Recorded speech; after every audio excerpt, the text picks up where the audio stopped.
The reading gives a whole bunch of different definitions of globalization that focus on different aspects of it, but the simplest one, easiest to understand, and the one that I feel is the most far-reaching is the one given by Noam Chomsky, where he just refers to globalization as international integration. Now, we've talked in class about how the middle class is deteriorating, how the division between the haves and the have-nots is widening to historic amounts. But some of the downsides of globalization are taking the idea of the middle class shrinking and sort of applying it to an international, macro-political, international scale. Where instead of the haves or the bourgeoisie, you have the what we call the developed countries, the powerful countries, the economic and militarily and culturally dominant countries, the countries at the top of the hegemonic ladder. So the United States is at the tip top of that. You've also got China, you've got UK, a lot of European, especially Western European countries, Russia as well. Those are the top, and of course the developing world, lots of sub-Saharan Africa, large swaths of the Middle East, Latin American countries. Those would be what we call the have-nots.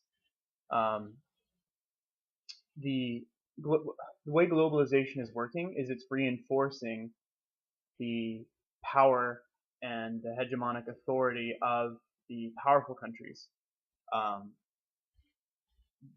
In many different ways. It's taking the if you go to and look at the businesses and the economies of the developing countries, a lot of them have money being invested in by developed countries,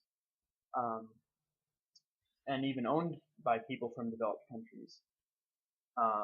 A lot of the people there who are lucky enough to get a good quality education seek to move to these developed countries such as the United States because they can get more money there. So that drains the talent and the power for change from these countries, and it keeps them in their place at the bottom of the hegemonic ladder. That can lead to conflict in many ways. The people in these bottom level developing countries might see their identities threatened as their culture is commodified or minimized, and they see these other countries as above them. They might feel their identities threatened and feel resentment towards the system, the results of globalization.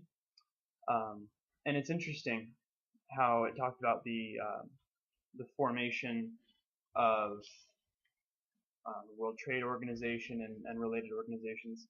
9/11 was yesterday, and the primary target of the terrorists in 9/11 was the World Trade Center, which was the headquarters of the World Trade Organization. So it was an example of many violent lashings out against conflict. So in short, I don't believe that I think it's naive to say that something this complicated is either good or bad. I believe that globalization has the potential to lead to something very, very good. But I think that it's very messy right now. It certainly has upsides, but it's very messy, and it leads to a lot of problems at where we stand right now today.